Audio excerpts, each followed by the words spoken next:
Vamos a dar inicio a nuestro análisis de este 18 de mayo de 2016. No cabe duda que el mundo de las ideas políticas, el mundo de las instituciones políticas, confiable hasta hace algunos años y considerado inamovible, está teniendo toda una serie de desafíos que tienen que ser revisados, porque no solo se están dando estos fenómenos en los grandes marcos internacionales, sino se están dando a nivel de los países, en regiones, y todo esto amenaza con alterar de manera muy sensible lo que han sido y son, por un lado, las ideas en la política y por otro las instituciones en la política. Hemos comentado que la democracia es una democracia que surge en el marco de ideas políticas del liberalismo, con dos valores fundamentales, la libertad y la igualdad. Hemos mencionado también que la posmodernidad nos lleva por tres caminos de ruptura. El primero, la ruptura con las instituciones; el segundo, la ruptura con los códigos de las instituciones; y el tercero, con una fractura con los aparatos políticos, electorales y de gobierno, que están teniendo descalificaciones muy importantes en el mundo. Habíamos comentado también la última ocasión que la democracia es un grupo político recién llegado a la política, escasos 200 años tiene la aplicación de las ideas de la representación parlamentaria, y a nosotros en México eso nos llegó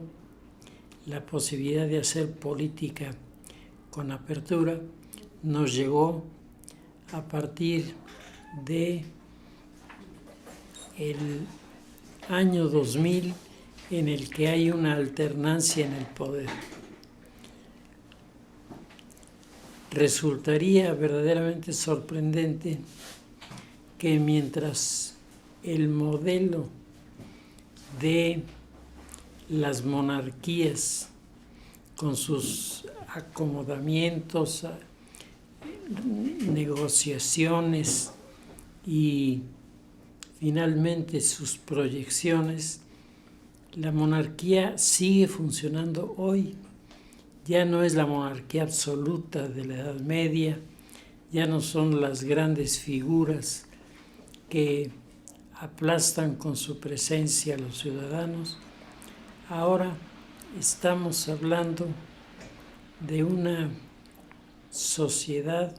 que se ha vuelto cada vez más plural, cada vez más compleja en sus formas de resolver los problemas, y que está poniendo en jaque la teoría de la democracia en el momento presente. Decíamos, la democracia tardó 100 años en imponerse en Inglaterra, y de ahí para acá llevamos casi 200 años de buscar los caminos de la democracia y buscar la representatividad a través de grupos que en el lenguaje tradicional se llaman parlamentarios. Nosotros aquí les llamaríamos de las cámaras de diputados. El desarrollo de las críticas a la democracia ha venido acompañado en el marco internacional de las grandes movilizaciones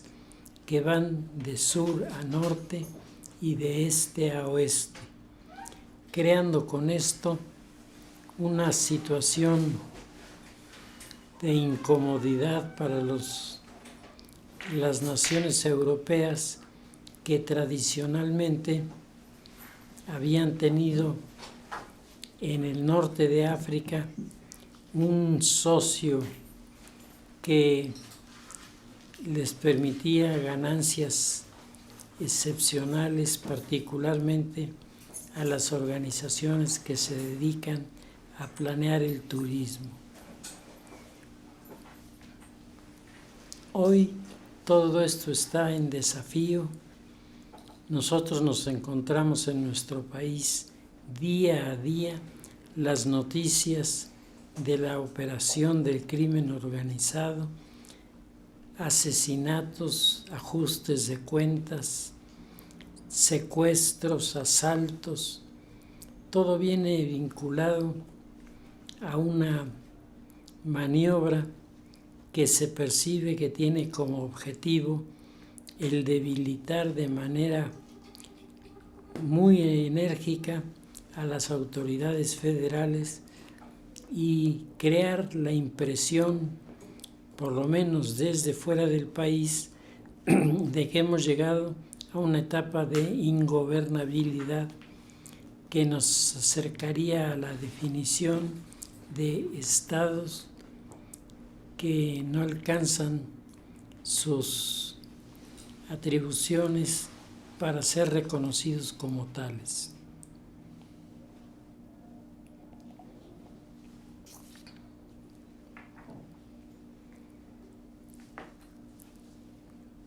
La caída del muro de Berlín vino a romper los equilibrios de la Guerra Fría y en un primer momento pensábamos muchos que Estados Unidos asumiría con enorme facilidad el liderazgo mundial y no ha sido así. No solo no ha podido manejar el escenario internacional, sino que ha quedado atrapado en su economía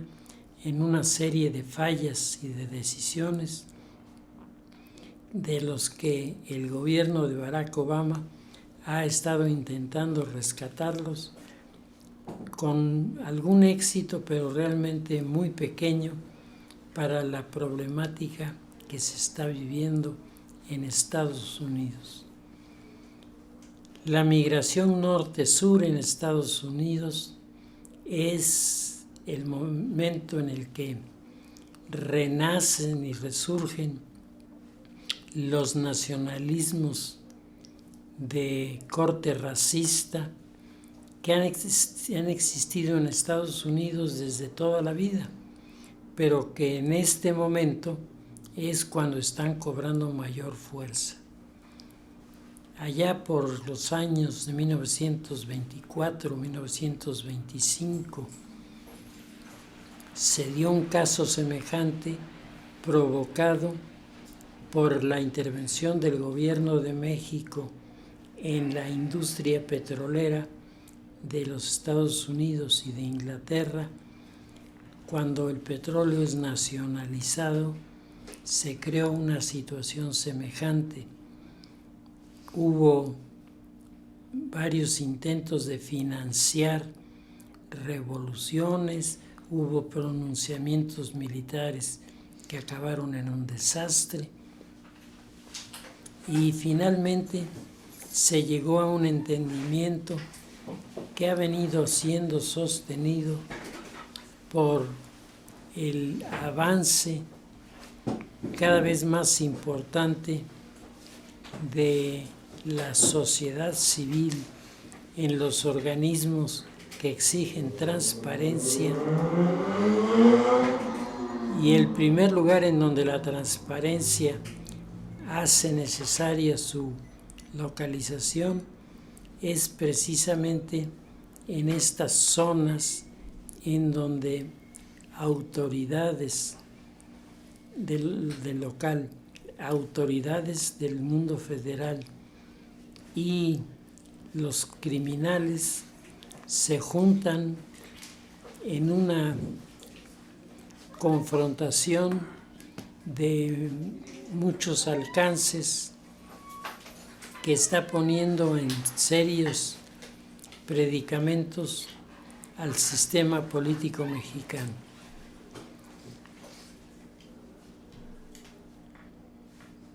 Estamos viviendo, por otra parte, el renacimiento de los movimientos nacionalistas. Hay un parecido extraordinario entre lo que ocurre ahora en nuestro país y lo que ocurría en Europa a finales de la Primera Guerra Mundial, cuando la sociedad estaba reaccionando frente al derrumbe de los imperios, particularmente el imperio austrohúngaro y el imperio turco. Al hacerse pedazos, vinieron a generar muchas de las inercias que hoy estamos recogiendo en estos nacionalismos que aparecen y que reclaman sus posiciones. Los nacionalismos son tan antiguos como la organización política de los seres humanos, solo que en sus principios estos nacionalismos no tenían las implicaciones políticas que tienen en el presente. Los habitantes de las ciudades como Ur, como Marí, como Babilonia, indiscutiblemente se sentían identificados a través de estas construcciones con un poder político manejado por la casta sacerdotal y los reyes, manejado de tal manera que la sociedad se sentía, por un lado, protegida por los dioses, por el otro lado, protegida por su rey en turno, y con esto se fueron consolidando los primeros modelos de las monarquías absolutas. Es en el siglo XIX cuando comienzan a cambiar las ideas políticas, y esto vale mucho la pena verlo ahora porque nos está sucediendo. Las ideas políticas comienzan a cambiar, y el nacionalismo, planteado en sus orígenes por Grimm y referido básicamente al pueblo alemán y no al resto de los países del continente europeo, ven ahora abrirse paso toda una serie de propuestas que sacuden, por una parte, la estructura actual de Europa. Yo creo que el caso más notable, fuera de toda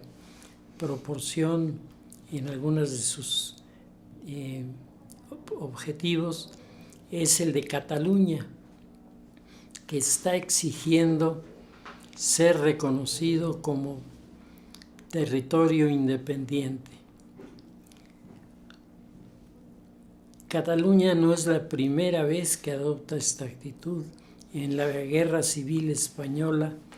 intentó separarse, pero aún la República estuvo en desacuerdo. El modelo de la sociedad catalana es un modelo de un pueblo triunfador, de una sociedad que vive de manera muy avanzada, que tienen recursos para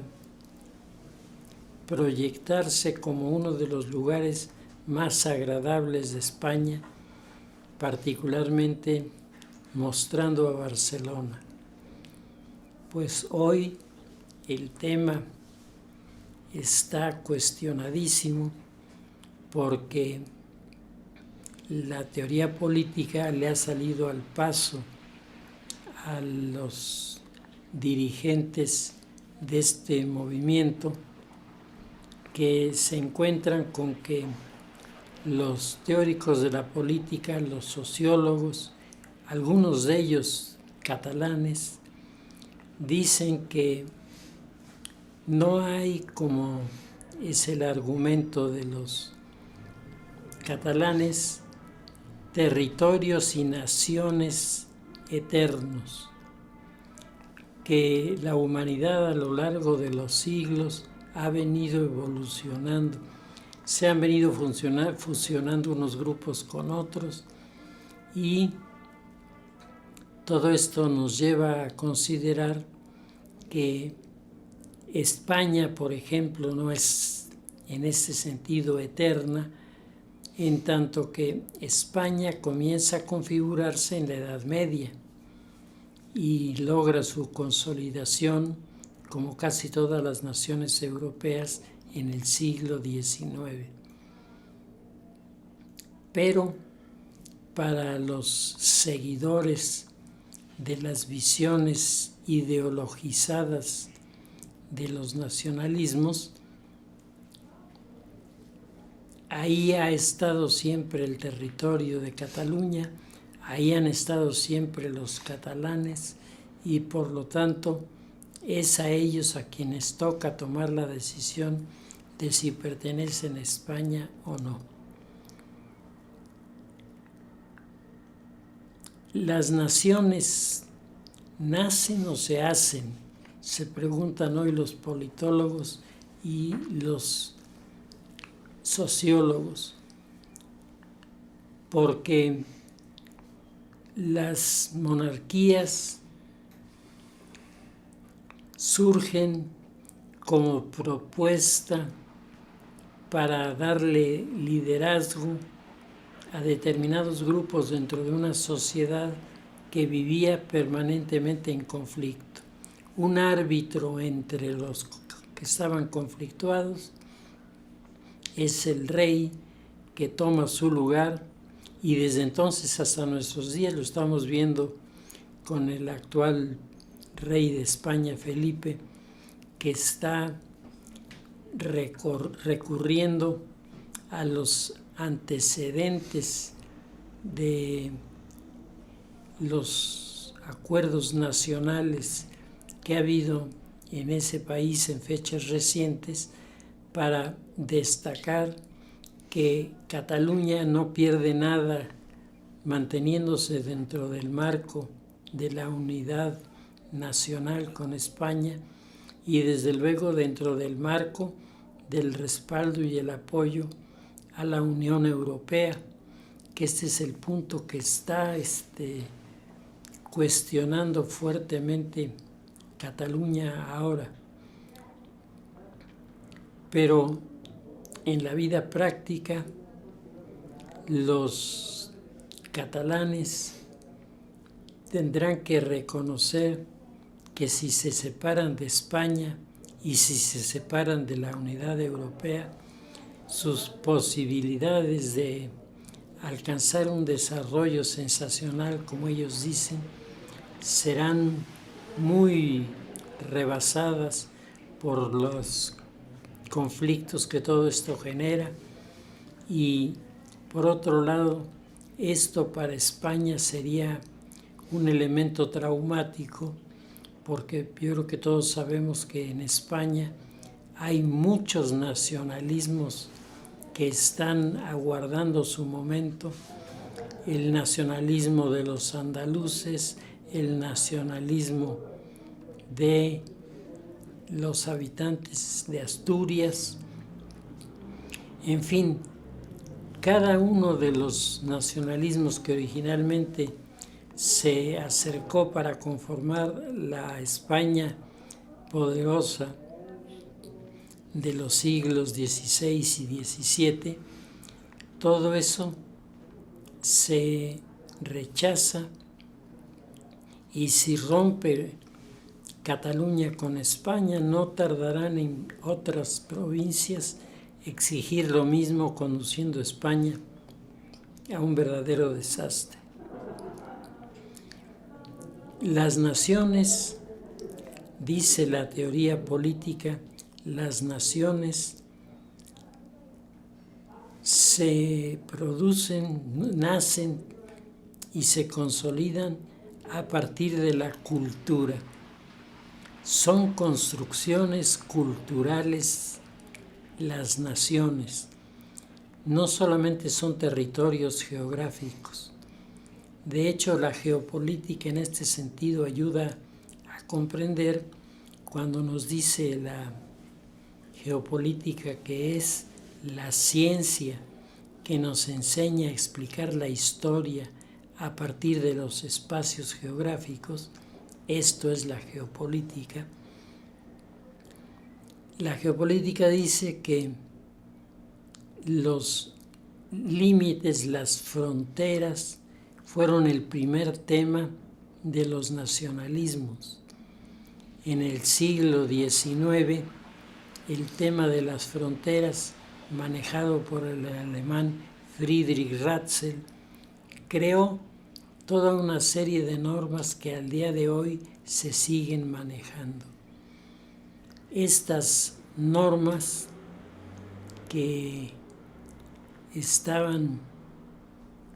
dando soporte y sustento al territorio de España, pero también a otros territorios. En el caso de los países latinoamericanos no son tan fuertes estas raíces porque los gobiernos de América Latina prefirieron la apuesta del modelo propio de la modernidad, que fue el de las repúblicas, y entonces todos se aglutinaron en repúblicas. Llama mucho la atención que la república no tuvo la fuerza como proyecto político para mantener unidos los virreinatos. Los virreinatos estaban concebidos como unidades geopolíticas autosuficientes y por lo tanto, en el caso de una ruptura con la metrópoli, la reunión del resto de los territorios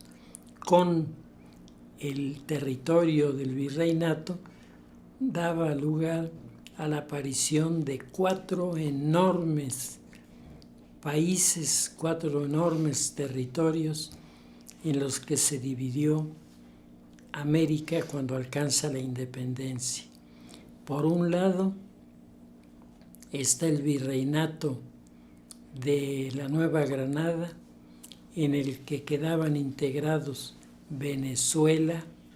Colombia, parte de Ecuador y parte de la Amazonía que hoy han reclamado los portugueses. Estaba el virreinato del Alto Perú, en donde quedaban liderados por la ciudad de Lima, que era la más destacada en este sentido, y venía la capitanía de Chacras, que tenía como capital el puerto de Asunción, hoy capital de Paraguay, y extendía sus límites hasta la zona de los grandes ríos, limitando así el virreinato de la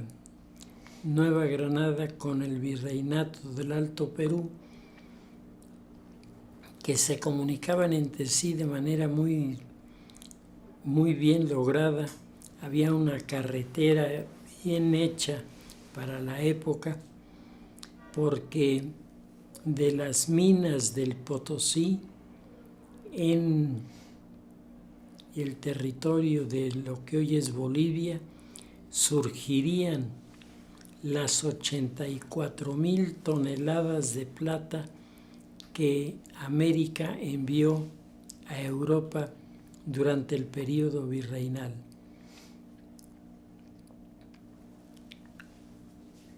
Dentro del virreinato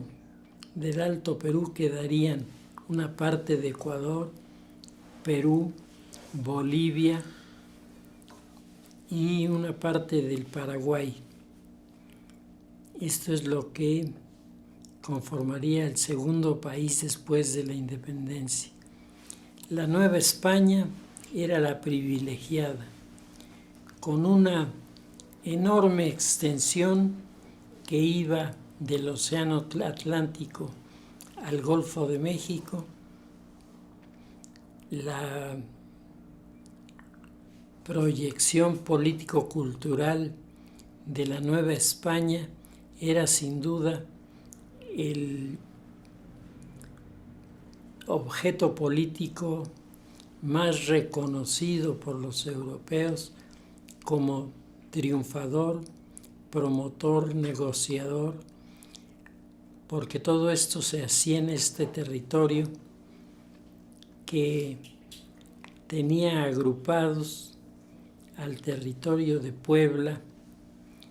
que tenía dos puertos de salida y de entrada, el puerto de Acapulco en el Pacífico y el puerto de Veracruz en el Golfo de México. Estas visiones de la importancia de las zonas geográficamente estratégicas se había perdido en la parte del norte. Cuando el Marqués de Gálvez hace su visita en el norte, lo primero que descubre es que estaba casi despoblado. Y entonces él se organiza para combatir a los apaches, que eran los causantes de que no hubiera colonos, porque a todos los que llegaban los mataban, y aleja a los apaches de las zonas de desarrollo agrícola que se convierten en un emporio para el país. La Nueva España no tenía los límites bien definidos en el norte. De hecho, no había fronteras bien señaladas. Los territorios de Nevada, de Nuevo México, de Arizona, de la California,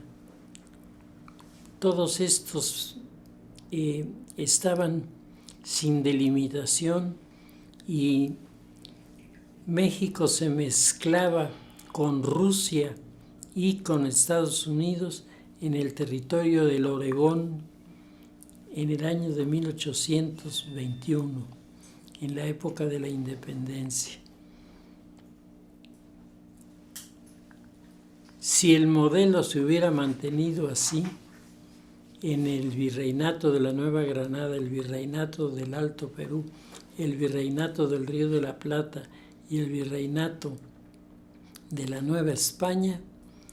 esos 5 países hubieran tenido el dominio del territorio americano sin la menor duda. Se hablaría español en América en términos generales, quedando como parte diferente de este proyecto Brasil,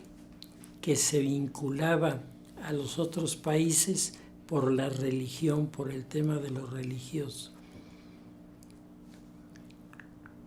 Pero España no tuvo nunca conciencia de la importancia de las fronteras, y al no haber trabajado sobre el área de fronteras, Estados Unidos comenzó a expandirse, y Estados Unidos, con muy buen tino,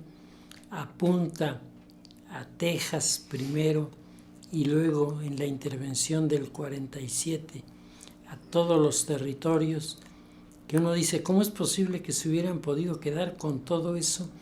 prácticamente sin resistencia?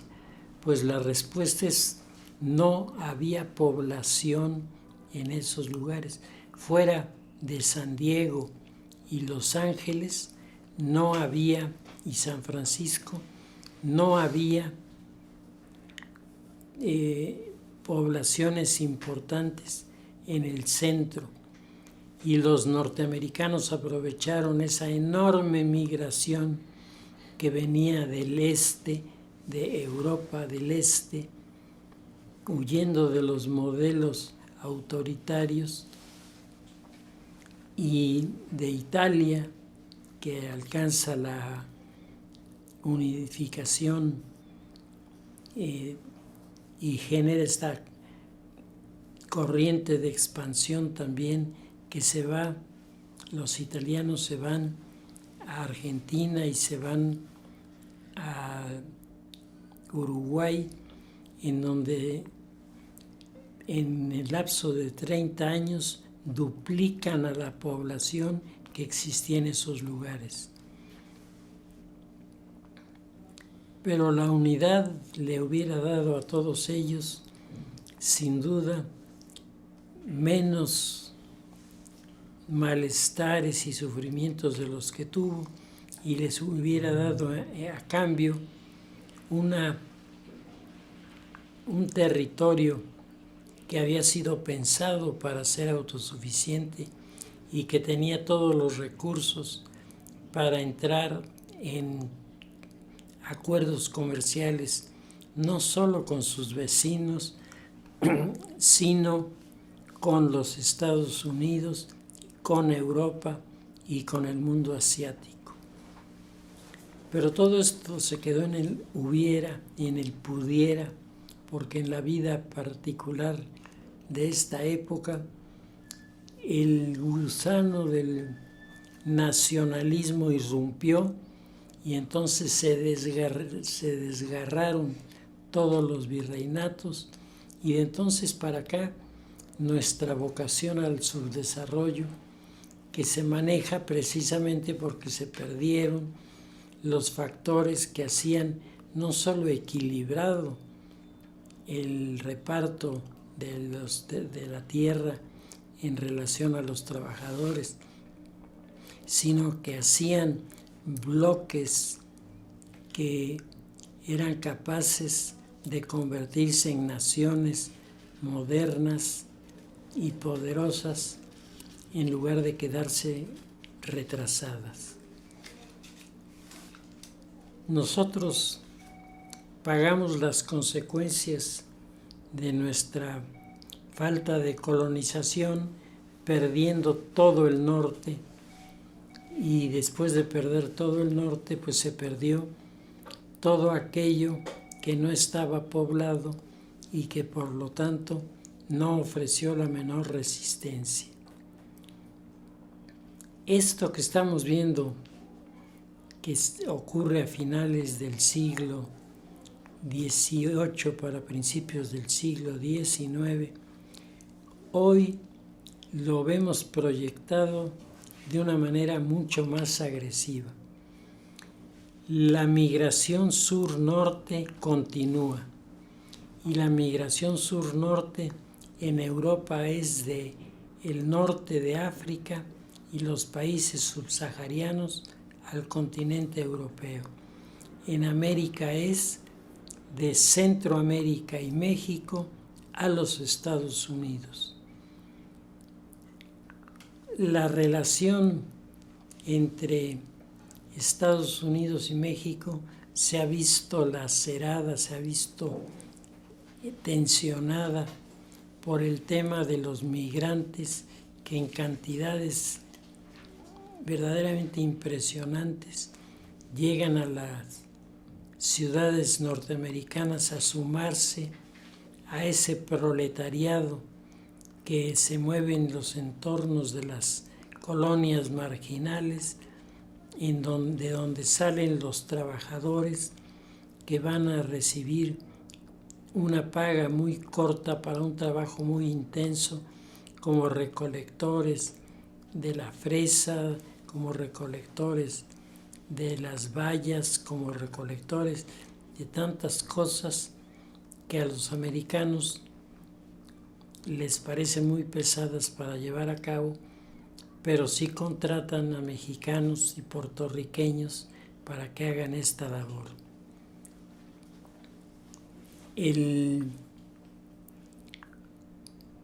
La conciencia de la unidad se ha venido logrando después del 5 de mayo de 1862, fecha en la que por vez primera se unifican grupos que antes eran antagónicos y, aunque sea por un momento, enfrentan entre todos a los franceses. Es la primera ocasión en que se canta el himno nacional que nosotros conocemos hoy, que fue como el pregón en torno al cual se aglutinaron los habitantes de este país para hacer frente al proyecto de los europeos. El escenario político, sin embargo, en México no apuntaba a la democracia, apuntaba siempre a las oligarquías, a los grupos poderosos económicamente, que eran los que se adueñaban de los territorios. Hoy, en vísperas de un proceso electoral tensionado, cuestionado, con un presidente que alcanza los índices más bajos de popularidad de toda la historia de los presidentes, con unos partidos políticos que siguen jugando a la partidocracia en lugar de jugar las cartas de la sociedad que los nombró sus representantes, de partidos y personajes de la política que no han sido capaces de responder al reclamo de la sociedad que les pide honestidad, más trabajo, espíritu de negociación, acuerdos fundamentales en el área de las reformas que tanto necesita el país. Todo esto es ignorado frente a las manifestaciones de un dispendio que resulta inconcebible frente a las carencias que tiene la sociedad y unas instituciones, y pues el ejemplo más claro es el Seguro Social, que no se dan abasto para atender a la cantidad de personas que acuden a ellos y, sobre todo, no se dan abasto para proporcionar a los enfermos la atención que debiera dárseles. Se hacen las cosas por encima, se prolongan de manera indefinida las reuniones con los especialistas, las medicinas con frecuencia no están disponibles para los enfermos, que son gente pobre, que a través del seguro debe tener acceso a esos bienes. Pues todo esto ha venido fallando de manera bastante intensa, y todo eso va creando un resentimiento social que se multiplica. Al mismo tiempo, la tecnología hace cambios que antes parecían del mundo de la fantasía o de la ciencia ficción. Hoy estamos teniendo robots capaces de hacer trabajos de una especialidad y de una precisión extraordinaria, y sin duda todo esto nos va haciendo percibir una pequeña parte de la sociedad, entre el 15 y el 20% de la sociedad, que vive, digamos, en condiciones de calidad de vida que es aceptable, que esto va subiendo hasta un grupo pequeñísimo de aquellos que tienen fortunas tan grandes que sus nombres aparecen en las revistas especializadas, haciendo ver cómo han saltado algunos de ellos de la mediocridad a la riqueza gigantesca, ser uno de los más ricos representantes del mundo en lo que a riqueza se refiere. Y por otro lado,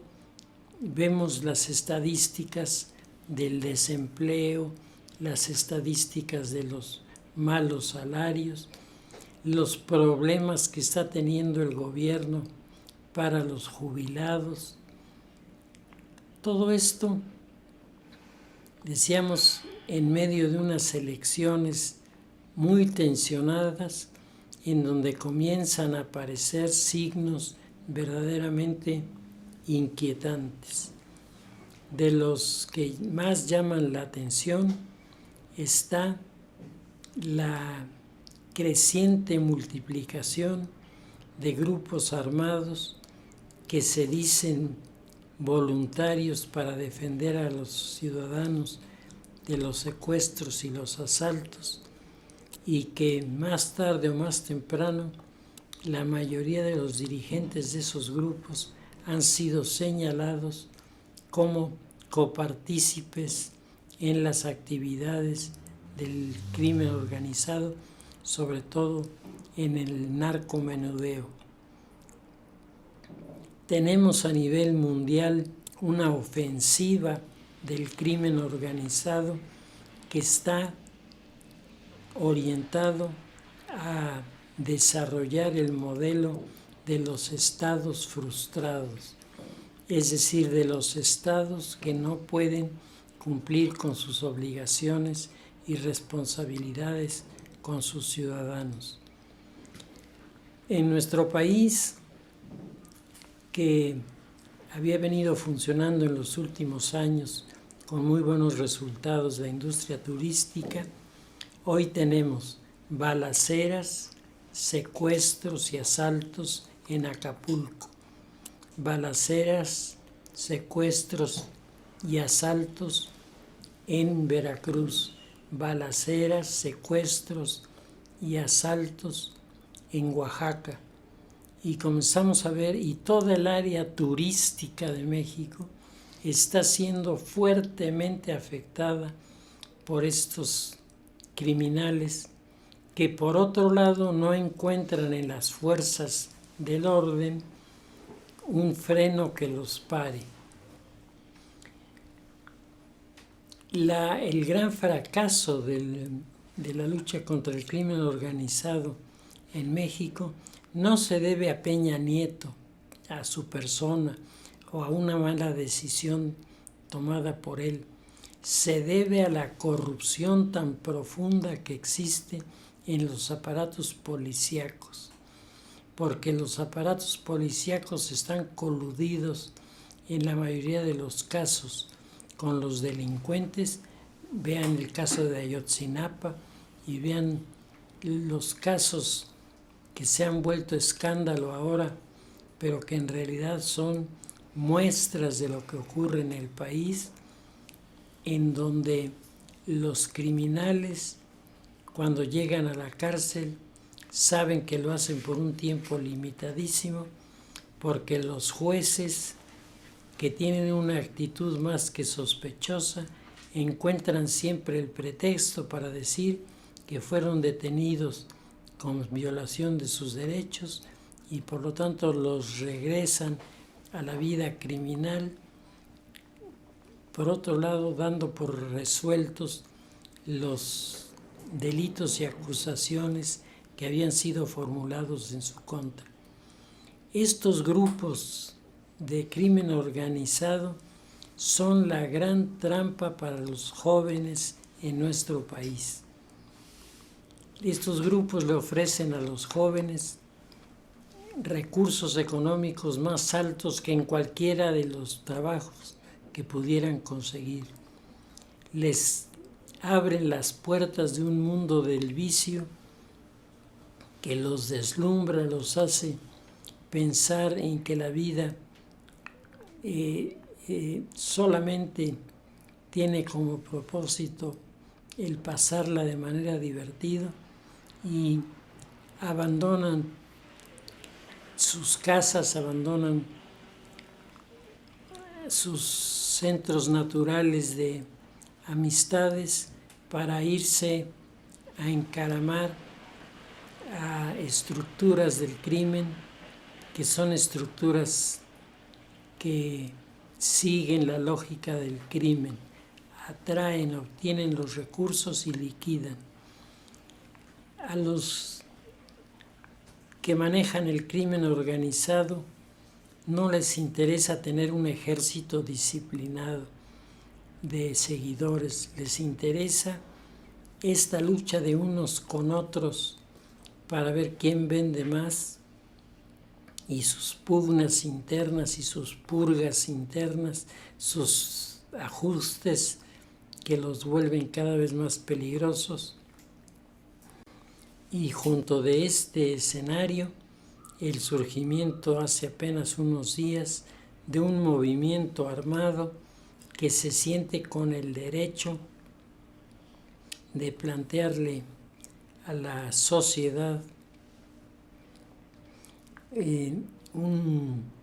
retén para revisarlos, y uno no sabe si está tratando con un delincuente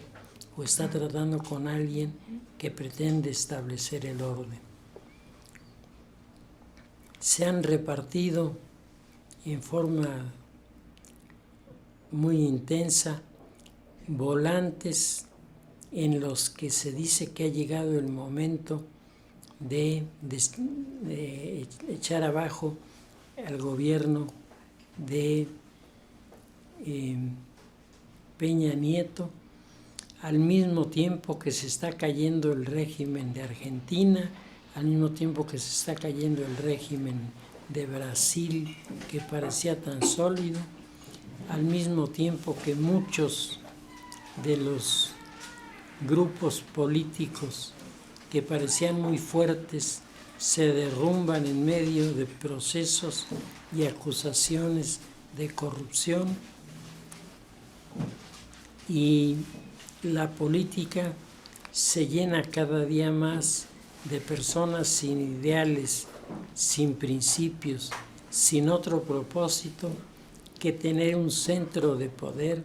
en donde alcancen los beneficios económicos con los que han soñado en toda su vida.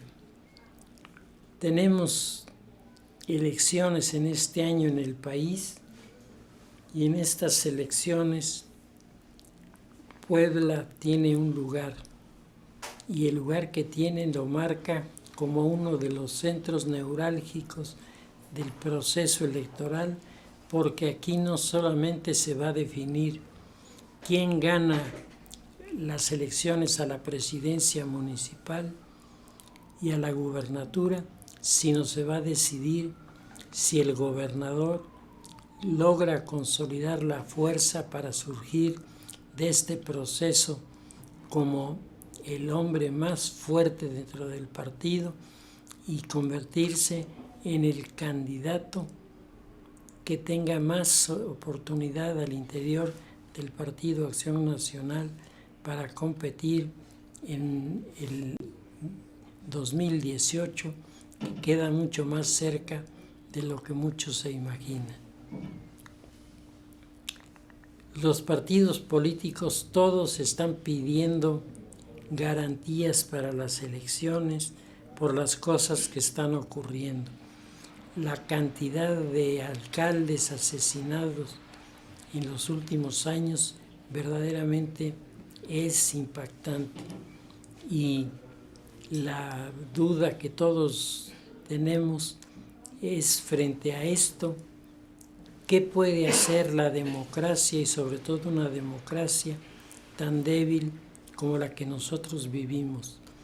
La respuesta está en un cambio de actitud, que lleve a enfrentar la corrupción, exigiendo medidas que hagan transparente el manejo del dinero, exigiendo que los organismos electorales sean ciudadanos y no sean títeres de las facciones políticas que tienen el control de la Cámara de Diputados, y finalmente autoridades en el marco de la seguridad que dejen de estar en la cercanía con los que han traído la violencia a este país y finalmente erradiquen de las zonas turísticas a quienes están llevando a cabo estas acciones, porque la destrucción del área turística en nuestro país sería como el primer paso en serio para que los criminales consideraran a México un estado frustrado y con ello invirtieran sus recursos en debilitar las estructuras políticas y ponerlas en sus manos. El escenario es difícil, es complicado, el pesimismo aparece porque cuando uno ve los números todo parece ir en contra, pero en lo particular yo estoy convencido de que los que están metidos en estos juegos son una minoría y los que queremos una sociedad distinta, más justa, más humana, más representativa de la sociedad del siglo XXI que todos deseamos ser, pues sean los que vayan abriendo paso y abran las estructuras para que la democracia permanezca, pero permanezca al servicio de la comunidad y no al servicio de la delincuencia. Si les parece, dejamos el tema allí y seguiremos la semana próxima.